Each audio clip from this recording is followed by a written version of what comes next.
Hoy entramos a la segunda parte de esta miniserie Comisionados. El objetivo es claro: posicionarnos como iglesia al llamado que Dios nos ha hecho. Que comprendamos que estamos bajo autoridad, que tenemos una misión y que contamos con una promesa clara y definida.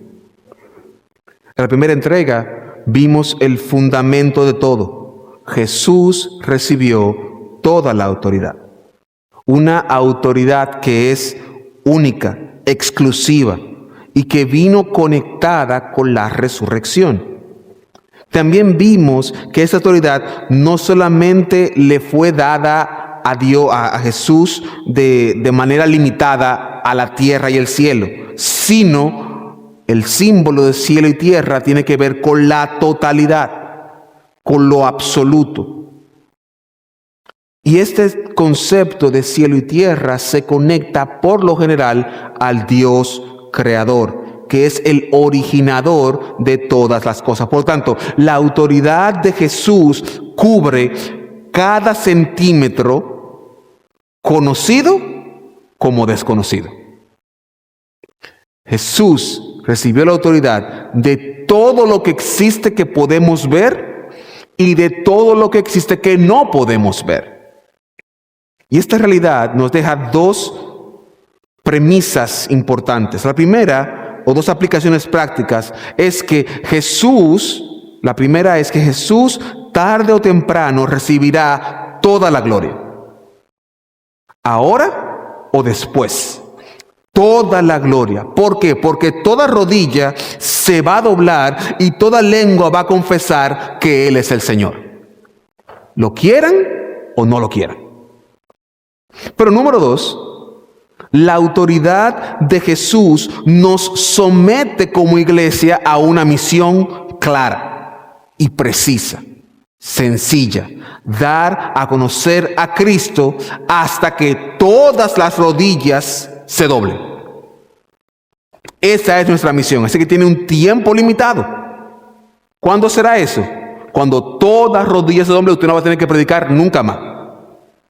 Por lo tanto, estas dos premisas nos dicen a nosotros que la misión debe cumplirse por dos cosas. Primero, porque Jesús debe recibir toda la gloria, y el medio para que Él reciba toda la gloria es la iglesia predicando el Evangelio. Ahora, ¿por qué quiero hacer resaltar esto?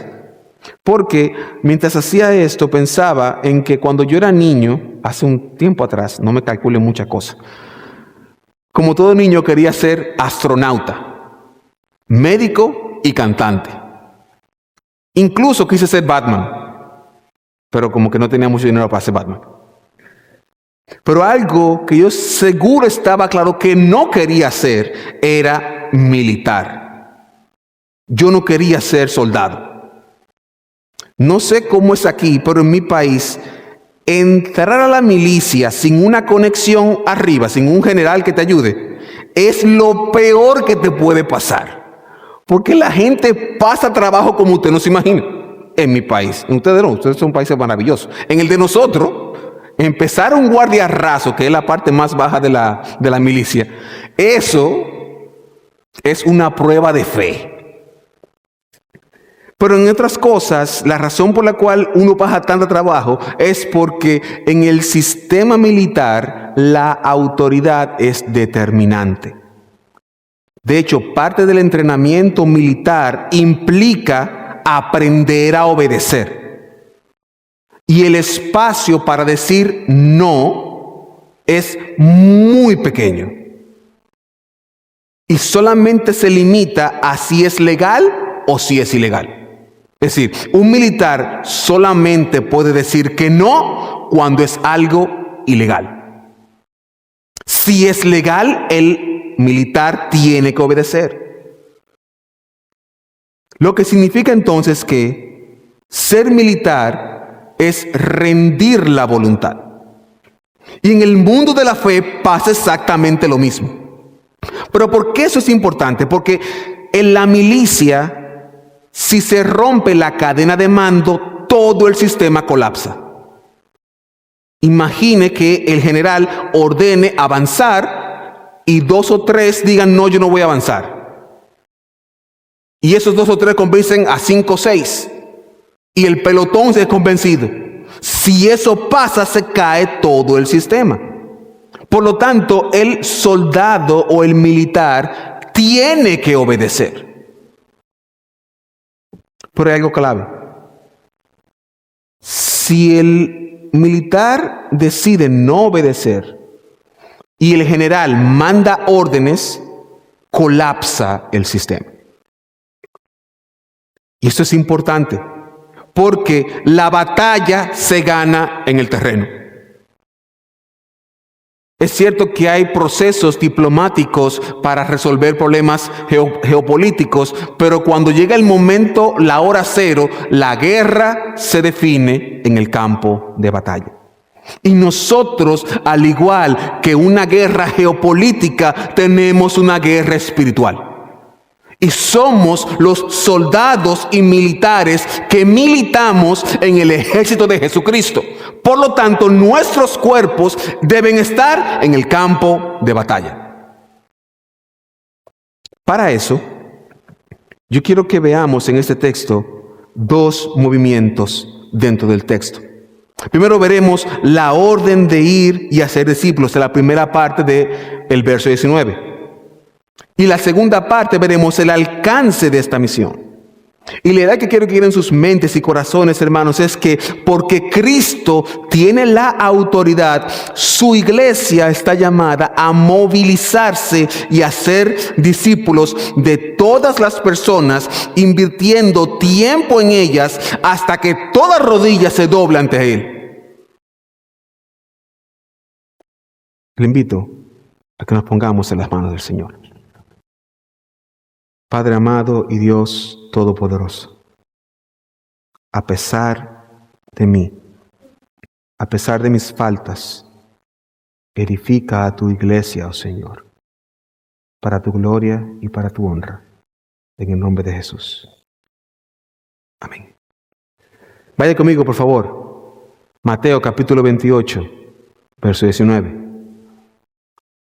Por tanto, id y haced discípulos a todas las naciones, bautizándolos en el nombre del Padre y del Hijo y del Espíritu Santo.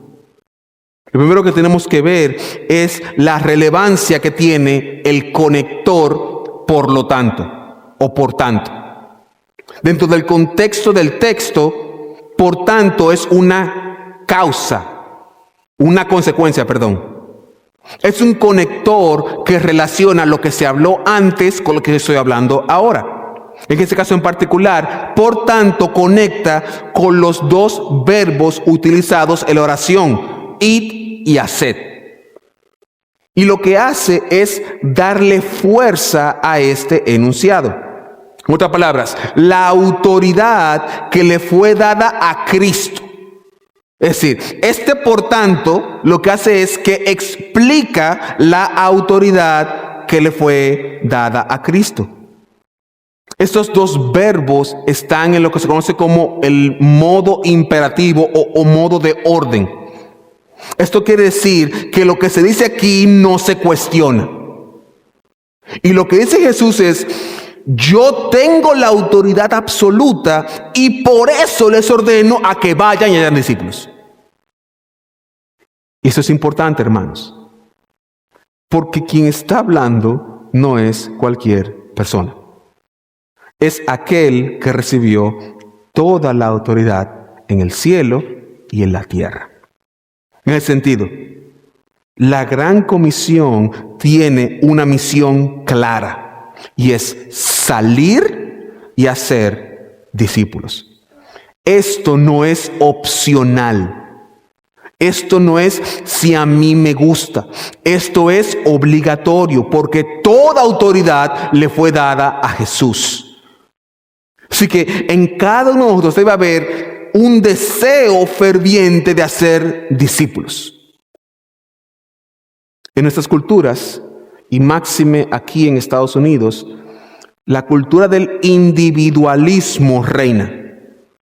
Solemos quedarnos en nuestra zona de comodidad y no tomamos en serio el tema de hacer discípulos.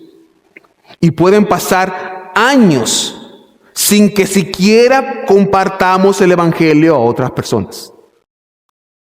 Hermanos y hermanas, esto no puede ser.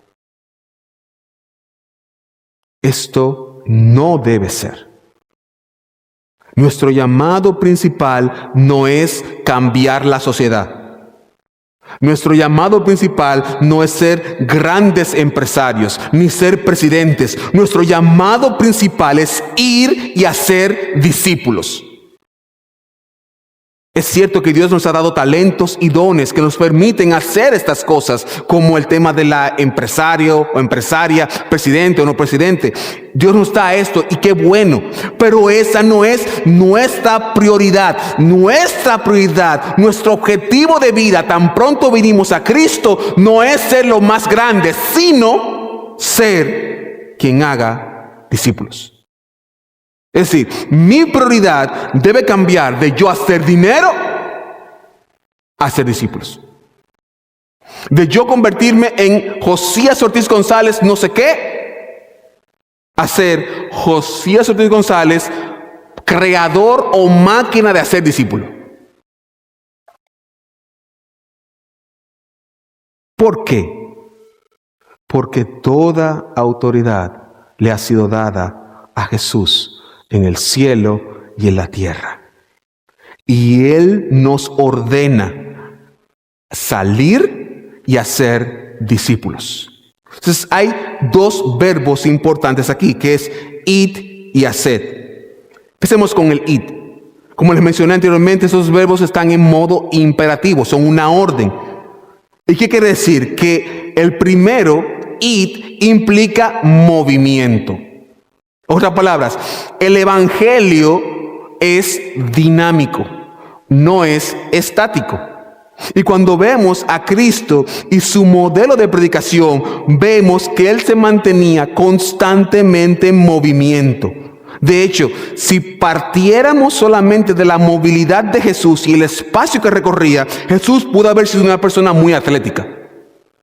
Es decir, Jesús, por el tipo de vida que llevaba, no me da la impresión de que era una persona en sobrepeso. Parece ser que era un hombre como dicen ahora, como que cortado, como que estaba como que formadito, porque tenía tantas subidas y bajadas. Y en ese tiempo no había vehículo, que da la impresión de que él parece ser que era un hombre atlético, un hombre fornido. Que no estaba así como que con el cabello como que bonito. No, parece que el hombre estaba como que rough. ¿Pero por qué? Porque Él estaba cumpliendo la misión. La pregunta que te hago, ¿cómo está tu cuerpo espiritual? ¿Está tu cuerpo espiritual fornido por la predicación del evangelio, o estamos en sobrepeso porque estamos solamente comiendo y no sacando el evangelio? Una vez más, la misión del evangelio es movilizable, es dinámica. ¿Dónde se ve esto? Libro de Hechos, capítulo 1, versos 1 al 8. Entonces los que se habían reunido le preguntaron diciendo: Señor, ¿restaurarás el reino de Israel en este tiempo? Y Él les dijo: no os toca a vosotros saber los tiempos o las sazones que el Padre puso en su sola potestad, pero recibiréis poder cuando haya venido sobre vosotros el Espíritu Santo, y me seréis testigos en Jerusalén, en Judea, en Samaria y hasta lo último de la tierra. En esas instrucciones Jesús le dice a sus discípulos claramente: el evangelio es progresivo, se va moviendo poco a poco. Y más adelante vemos que eso se cumple en el libro de los Hechos. Hechos capítulo 8, versos 1 al 4. Y Saulo consentía en su muerte. Y aquel día hubo una gran persecución contra la iglesia que estaba en Jerusalén. Y todos fueron esparcidos por las tierras de Judea y Samaria, salvo los apóstoles. Hombres piadosos llevaron a enterrar a Esteban e hicieron un gran llanto sobre él. Y Saulo asolaba la iglesia, entrando casa por casa, arrastrando a hombres y a mujeres, y los entregaba a la cárcel. Pero los que fueron esparcidos, ¿qué hacían? Iban por todas partes anunciando el evangelio. El evangelio, hermanos y hermanas, no puede estancarse. El evangelio, si se estanca, se muere. El evangelio es como el agua, que si el agua se estanca mucho tiempo, se pudre. El agua tiene que correr, y el evangelio, como el agua, tiene que correr. Y quienes hacen correr el evangelio somos nosotros. No son las redes sociales. No son los canales de YouTube. Son buenos. Qué bueno que redes sociales. Pero eso no es lo que mueve el evangelio. El evangelio lo mueve persona A, ve a persona B, y persona B le recibe el evangelio. Eso es el evangelio. El evangelio no es yo poner un mensajito bonito en Facebook. Póngalo. Genial. Pero ese no es el evangelio. El evangelio es persona A encuentra a persona B, y persona A le dice a persona B: Cristo te ama y te quiere salvar. Ese es el evangelio. Hemos caído lamentablemente en estancar el evangelio y apaciguar nuestras conciencias con redes sociales. Hemos caído en el error de mandar un mensajito y ya.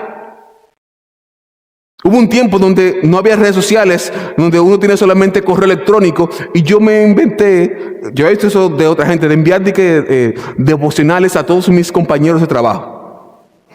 Genial, muy bonito, un devocional. Pero, ¿saben qué hacían ellos? Cuando veían José Ortiz González, devocional, lo borraban. Pero mi conciencia, ya yo di el evangelio, no, ya. Imagínese con las redes sociales, que es con un dedo que se pasa. En otras palabras, el evangelio camina con voces. El evangelio camina con personas. La movilización es lo que hace el evangelio. Lucas capítulo 24, versos 46-47. Y les dijo: así está escrito, y así fue necesario que el Cristo padeciese y resucitase de entre los muertos el tercer día, y que se predicase en su nombre el arrepentimiento y perdón de pecados en todas las naciones, comenzando desde Jerusalén. En otras palabras, el evangelio tiene que moverse. Porque si no se mueve, se estanca y se pudre. No el evangelio, que se anote. El evangelio sigue vivo igualito. El evangelio en este lugar dice: no, yo no puedo crecer aquí, y se va a otro sitio. Es como las plantas que pueden estar en un lugar oscuro, y si ven un rayito de sol, se meten por ahí. Así es el evangelio. Dice: no, espérate, aquí como que está muy oscuro, déjame salir por otro sitio. ¿Y cómo es que se hace? Romanos capítulo 10, 14 y 15. ¿Cómo pues invocarán a aquel en el cual no han creído? ¿Y cómo creerán en aquel que no han oído? ¿Y cómo oirán sin haber quien les predique? ¿Y cómo predicarán si no fuesen enviados? Antes de continuar, ¿qué está diciendo ahí? Hace falta gente que predique el evangelio. Seguimos, como está escrito: cuán hermosos son los pies de los que anuncian la paz, de los que anuncian las buenas nuevas. Hermano y hermana, qué tan hermosos son tus pies. O tienes que buscar zapatos que lo hagan ver bonito. Mire, hay pies medio feosos. Los míos son medio feosos. Hay que ponerse muchos zapatos y muchos asuntos para que no se vean feos.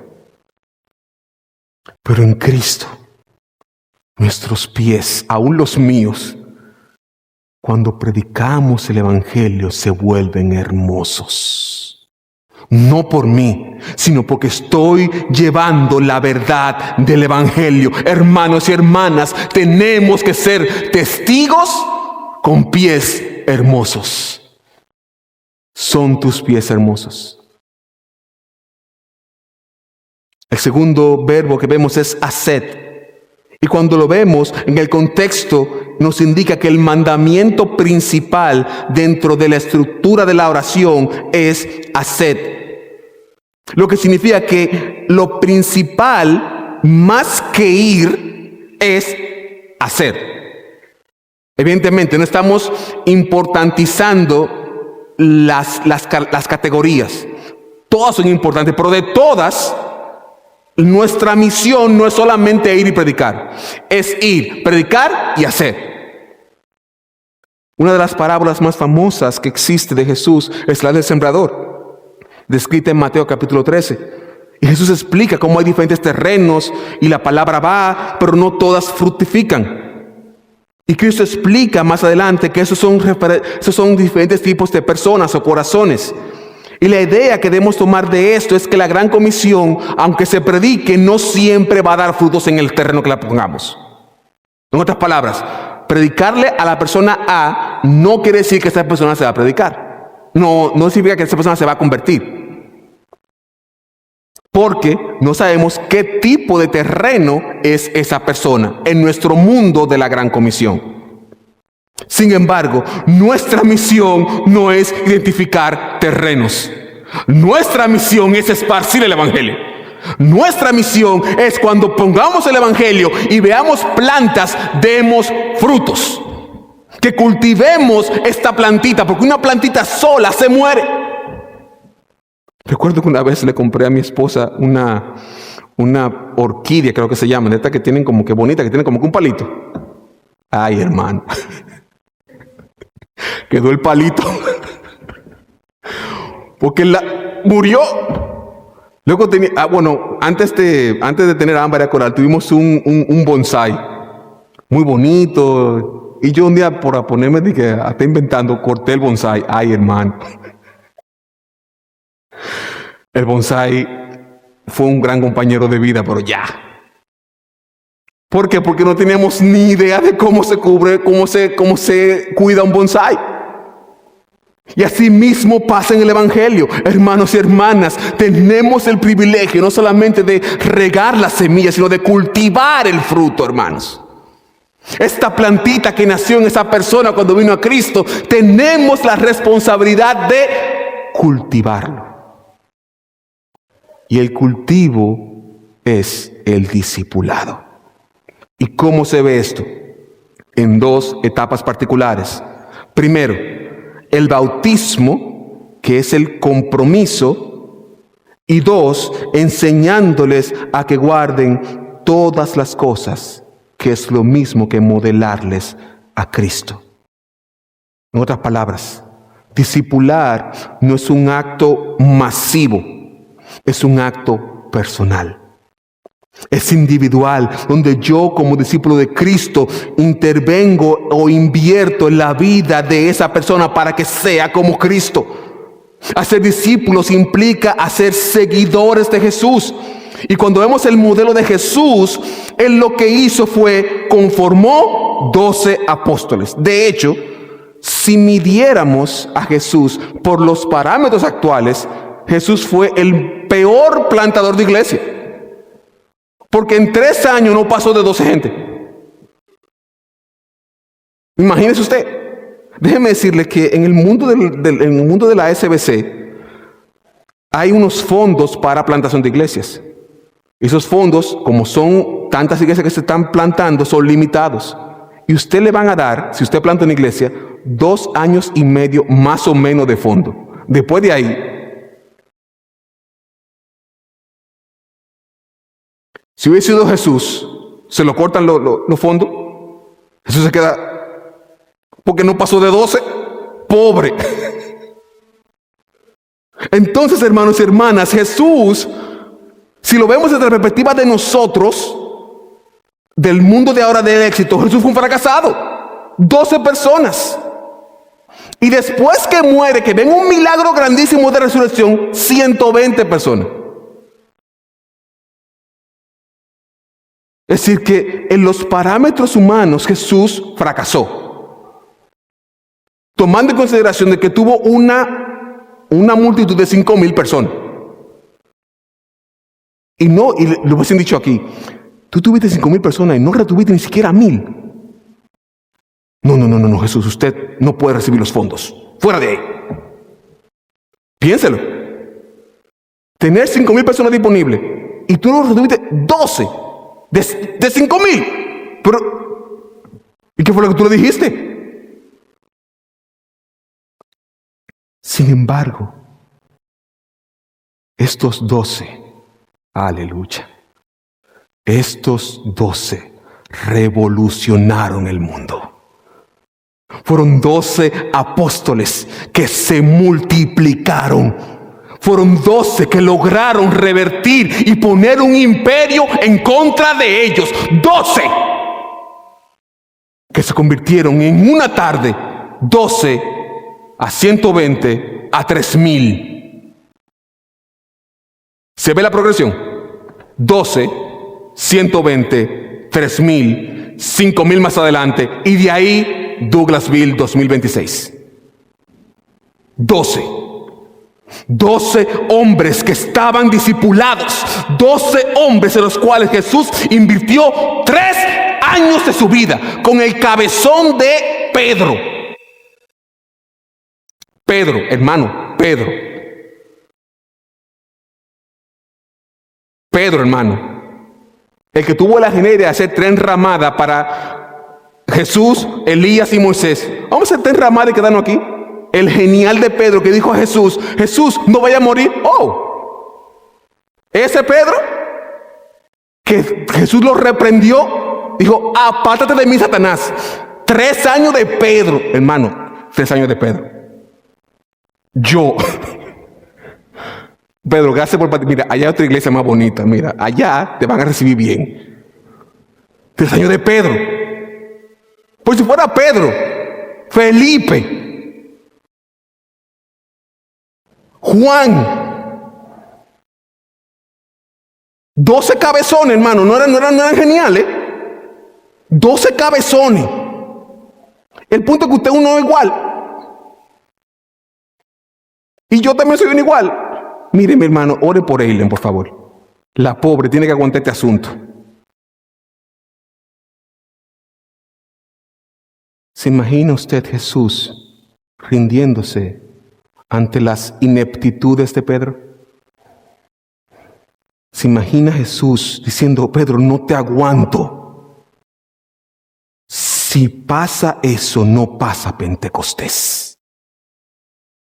Fue la inversión que Jesús tuvo en los 12 que hizo Pentecostés posible. Fue la inversión que tuvo en ellos que transformó, señoras y señores, transformó el mundo. Dice los Hechos que voltearon el mundo. 12 hombres voltearon el mundo, un imperio. Porque fueron discipulados por Jesús. Por lo tanto, hermanos y hermanas, el discipulado que vayas a hacer, no digo que va a ser fácil. Probablemente te toque un cabezón también. Pero recuerda que tú también eres un cabezón, al igual que yo. Y Jesús tuvo paciencia. Jesús nos amó. Y usted no sabe a qué próximo Pedro usted puede estar discipulando. Usted no sabe a qué próximo Juan usted está discipulando. O de momento no tiene que ser a un Pedro, puede ser a un Josías cualquiera, que no tiene que revolucionar el mundo, sino solamente un discípulo más para Jesús. Y esto nos da el alcance de esta misión, verso 19. Por tanto, id y haced discípulos a todas las naciones. La frase todas naciones ha sido tema de debates entre los eruditos, porque hay personas que sugieren que todas las naciones tienen que ver con países geográficos, como Argentina, México, etc. Sin embargo, al parecer por los originales no está refiriéndose a países, sino a grupos étnicos.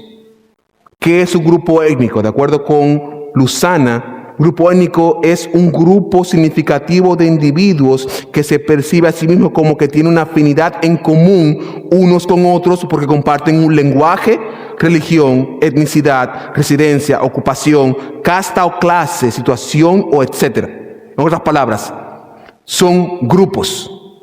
Los de México, los de República Dominicana y dentro de México los de San Luis Potosí o los de Ocotlán o los de etcétera. O de Honduras, el pueblo de Honduras. Tegucigalpa, ¿cierto? Tegucigalpa, la capital de Tegucigalpa, ok. Etcétera, grupos. Pero independientemente de lo que pudiera significar o no, yo no creo que el tema sea aquí determinar si son naciones o grupos étnicos. Yo pienso que si llevamos todo el hilo de lo que está planteando, desde el principio está hablando de totalidades, de absolutos. Toda la gloria es para Jesús, toda la autoridad es para Jesús, todo el mundo, etc. Es decir, que lo que yo creo que está diciendo Jesús aquí es que vayamos a toda aquella persona que viva. Que vayamos a todo lugar donde Él pueda ser escuchado. En otras palabras, todas las naciones son todas las personas posibles en el mundo. Así que no se limite a que si voy a México o si voy a Honduras o si voy a El Salvador. No. Olvídese eso. Vaya y predique el evangelio. Si tiene que ir a Nunan, a no sé, vaya y predique el evangelio. ¿Por qué? Porque usted y yo, verso 8 de Hechos capítulo 1, recibiremos algo. Recibiréis poder cuando haya venido sobre vosotros el Espíritu Santo. Y me seréis testigos en Jerusalén, en toda Judea, en Samaria y hasta lo último de la tierra. Hermanos y hermanas, lo último de la tierra espera por nosotros. Y aunque es cierto que hay personas que creen como que Jerusalén no necesita el evangelio, créame que Jerusalén necesita el evangelio. Israel, probablemente más que cualquier otro país, necesita el evangelio. Y Judea, y Samaria, y Turquía, y donde sea que haya personas. ¿Por qué? Porque hay un momento en donde rodillas deben doblarse para dar la gloria a nuestro Dios y Salvador. Filipenses 2, 9 al 11, por lo cual Dios también lo exaltó hasta los sumos y le dio un nombre que es sobre todo nombre, para que en el nombre de Jesús se doble toda rodilla, y de los que están en los cielos y en la tierra y debajo de la tierra, y toda lengua confiese que Jesucristo es el Señor, para gloria de Dios Padre. Porque libro de Apocalipsis, capítulo 7, 9 y 10. Después de esto miré, y he aquí una gran multitud, la cual nadie podía contar, de todas naciones y tribus y pueblos y lenguas, que estaban delante del trono en la presencia del Cordero, vestidos de ropas blancas y con palmas en las manos, y clamaban a gran voz diciendo: la salvación le pertenece a nuestro Dios, que está sentado en el trono, y al Cordero. Hermanos y hermanas, hay un cántico que está pendiente. El cántico de la salvación es de nuestro Dios. Y esto debe generar en nosotros un sentido de responsabilidad por dos cosas: la esperanza que tenemos de nuestro final con Cristo y la responsabilidad de ser proclamadores del evangelio. Hermanos y hermanas, estamos comisionadas con una misión bajo autoridad que nos dice: hagamos discípulos. Permítame concluir. A través de este texto vemos que no solamente estamos bajo autoridad, sino que tenemos una misión clara, una misión que nos moviliza para dar a conocer a Jesús. Porque hay una profecía que tiene que cumplirse, donde toda nación, tribu, lengua, tendremos que cantar: la salvación le pertenece a nuestro Dios. Aún ahí yo voy a cantar bonito, por la esperanza. Cantaré bonito ahí en ese coro. ¿Cómo lo aplicamos a nuestras vidas? Número 1, la sumisión a la autoridad de Jesús se refleja en hacer su voluntad. y su voluntad es clara y precisa. Id y haced discípulos a todas las naciones. Segundo, la confianza de que Dios nos va a respaldar a aquellos que vayamos y hagamos discípulos. Es decir, la autoridad de Cristo está en juego. Él fue que nos mandó y nos dijo con toda certeza que podemos ir y hacer discípulos. Por lo tanto, si aún no has dado el paso de fe, si aún estás en los bordes de la fe, hoy es el día de salvación. Hoy tú tienes la oportunidad de formar parte del coro que diremos: la salvación es del Señor. Solamente tienes que venir en arrepentimiento y fe, y Cristo te va a recibir. Pero si ya eres parte del cuerpo, toma en consideración que esta es nuestra misión. Nuestra misión es proclamar a Jesucristo, porque tenemos la responsabilidad de darle a conocer. Padre, gracias por tu amor. Gracias por tu misericordia. Gracias, oh Dios, porque tú nos das la oportunidad de formar parte de tu misión. Tú no nos necesitas. Tú lo puedes hacer como tú quieras, donde tú quieras, Señor. Pero tú nos das el privilegio de ser parte de esta gran misión. Ayúdanos a entender tu autoridad y la responsabilidad que tenemos de darte a conocer. Gracias, Padre. Gracias, Señor. En el nombre de Jesús.